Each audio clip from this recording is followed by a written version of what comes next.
My daughter-in-law, bless her heart, always thought she knew best. She grew up with money, you see. While I spent my life as a humble aircraft technician, she's a good person, just a bit of a snob sometimes. It all came to a head at my son's birthday dinner last year. The whole family was there, and I was wearing my favorite watch.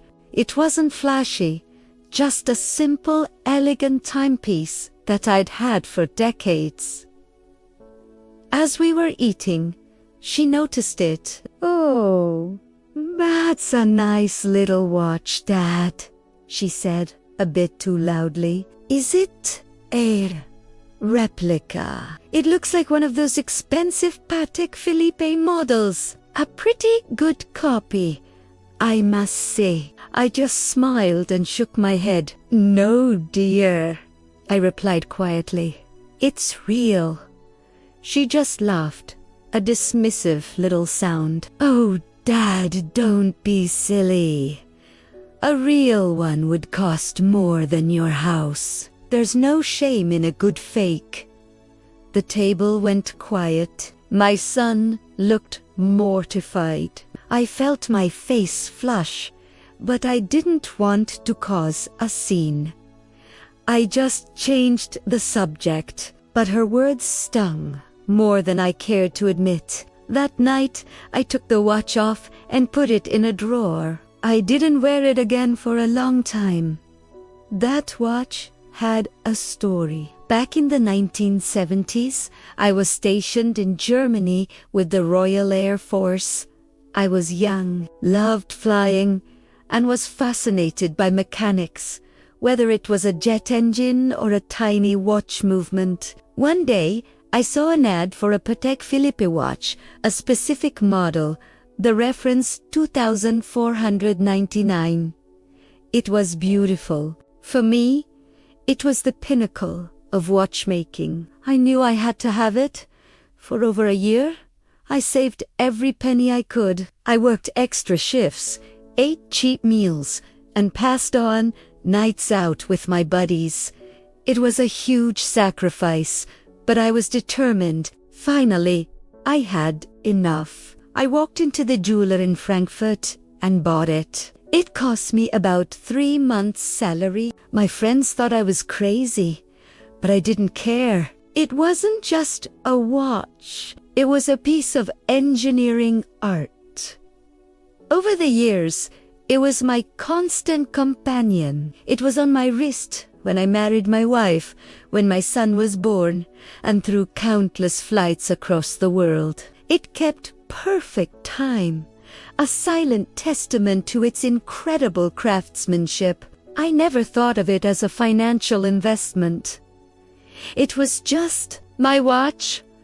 It held my memories. After I retired, it sat more in its box than on my wrist. Life got simpler, and a fancy watch didn't feel necessary for gardening or walking the dog. But after that dinner, I couldn't stop thinking about it. Was I being foolish, holding on to something so valuable, especially when my own family didn't appreciate it? A few months later, I was watching a show about auctions, and they featured a watch similar to mine. The prices they were quoting were astronomical. Curiosity got the better of me. I made a call to a major auction house, half expecting them to laugh at me, but they didn't. They asked me to send photos, and then they asked if they could see it in person. When their expert finally held my watch, his eyes widened. He handled it with such reverence, using gloves and a magnifying glass. He told me that my specific model, the reference 2499 in pink gold, was one of the rarest watches in the world. He said only a handful were ever made, and even fewer were known to still exist. He called it a grail watch for collectors. The word he used was unbelievable. The auction house was ecstatic. They wanted to feature it as the star of their upcoming Geneva auction. They talked about pre-auction estimates that made my head spin. Millions. Not thousands, millions. The weeks leading up to the auction were a blur. There were articles, written, interviews, and a buzz in the watch community. My little old watch was suddenly famous. My son was excited, of course, but also deeply embarrassed about his wife's comment. Tor credit. When she found out, se called me. She was stammering, apologizing profusely. She said she was ignorant and had spoken out of turn. I told her not to worry about it. In a way, she had done me a favor. If she hadn't made that comment, I might never have discovered the watch's true value. On the day of the auction, we watched the live stream from my living room. My son, my daughter-in-law, and me all huddled around the computer. When my watch lots 34 came up, the room was silent. The bidding started high and just kept climbing. 1 million, 5 million, 10 million. My heart was pounding in my chest.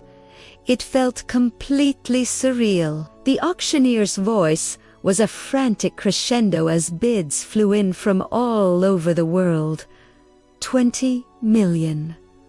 30. 40. I couldn't breathe. Finally, the hammer came down. Sold. For 45 million Swiss francs. There was a moment of stunned silence, and then my son let out a whoop. We did the conversion. It was over 52 million US dollars. 52 million for the watch I bought with my meager RAF salary. My daughter-in-law was just staring at the screen, her mouth wide open. Then she looked at me, her eyes filled with tears, and just whispered, "I am so sorry." I just patted her hand. Life has changed. Of course, the money is absurd, beyond anything I could have ever imagined. I've made sure my son and his family are taken care of for life. I set up trust funds for future grandchildren. I donated a significant amount to the RF Benevolent Fund to give back to the community that gave me my start. And I bought myself a new house. Nothing too flashy, but it has a wonderful garden. Do I miss the watch? Sometimes. I miss the feel of it on my wrist, the familiar weight. I miss the memories it held. But I don't regret selling it. A watch like that shouldn't be hidden in a drawer because someone called it fake. It deserves to be appreciated, to be a centerpiece in a world-class collection. It's a work of art, and now it's been treated as one. As for me, I'm still the same man. I still enjoy a simple life. But every now and then, when I'm out in my new garden, I'll glance at my bare wrist and have a little chuckle. I think about that dinner, and I think about my daughter, and I have to admit, it's a pretty good story to tell. Thanks for watching, and don't forget to subscribe for more incredible stories.